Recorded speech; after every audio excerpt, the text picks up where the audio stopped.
It all went down the day after Thanksgiving. I was really looking forward to my leftover turkey sandwich when this newspaper slapped me in the face and I dropped it. My stomach churned.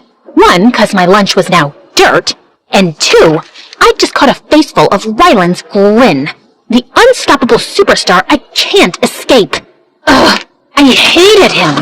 And then my day just got a whole lot worse. It's for my granddaughter. Which one do you think she'll like more? The silver jacket Ryland or the gold jacket Ryland? They look the same to me. They're not the same, dear. The golden one makes his eyes look more blue, and the silver makes his hair look glossier.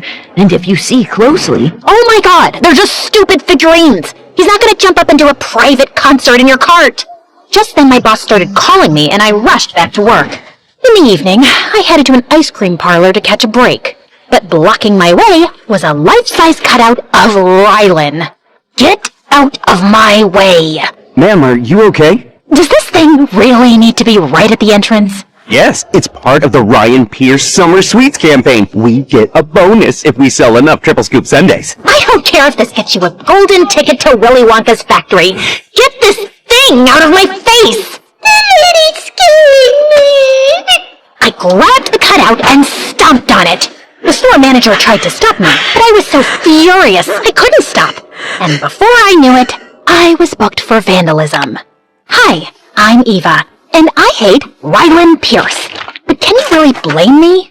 Rylan and I grew up in the same tiny town. For me, music was an escape when things at home got heavy. Dad was always losing jobs, and Mom never had the education to get one.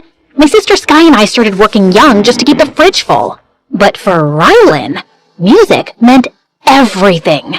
He wanted the spotlight, the stage, the world. One day, I'm gonna be rich enough to leave this town and make music that actually makes people feel something. And what, leave me behind? No way. You're my inspiration, Eva. I'm taking you with me. But right after high school, Rylan started singing at this little cafe downtown and got spotted by a music label. He moved to LA with his mom. And for a while, we stayed in touch. But then he just cut me off. He didn't answer my calls, never replied to my texts. And one night, I saw him on TV, surrounded by girls, smiling without a care in the world. It was obvious he'd forgotten all about me. So eventually, I gave up going after him. We were best friends, and I always thought we could be more, but clearly I was wrong.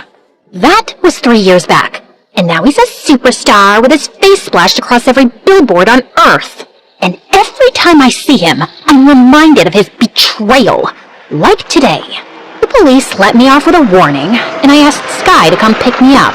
So, what happened? I just wanted to have ice cream, but this giant Rylan cutout was in my face. So I Shredded it to pieces and traumatized a 5-year-old. And this is not even the first time you've reacted like this. You go feral every time you hear Rylan's name. You have a playlist called Songs I'd Sing If Rylan Didn't Leave Me. You're still in love with him. No, I was never in love with him.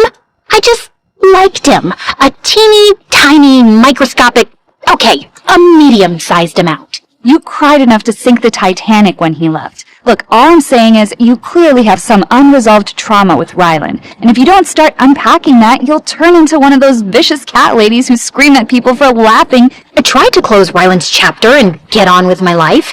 I left my hometown and moved to New York with Sky. I got a haircut, even went on dates. And most of them sucked. But to be fair, it wasn't entirely their fault things didn't work out. So I'm studying to be a zoologist. Ah, perfect. As a zookeeper, do you think you could get me a snake? I've been thinking about keeping one as a pet.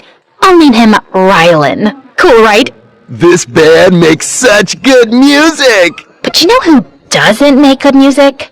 Rylan Pierce. I have this theory that if you remove the background music, he sounds like a dying dolphin.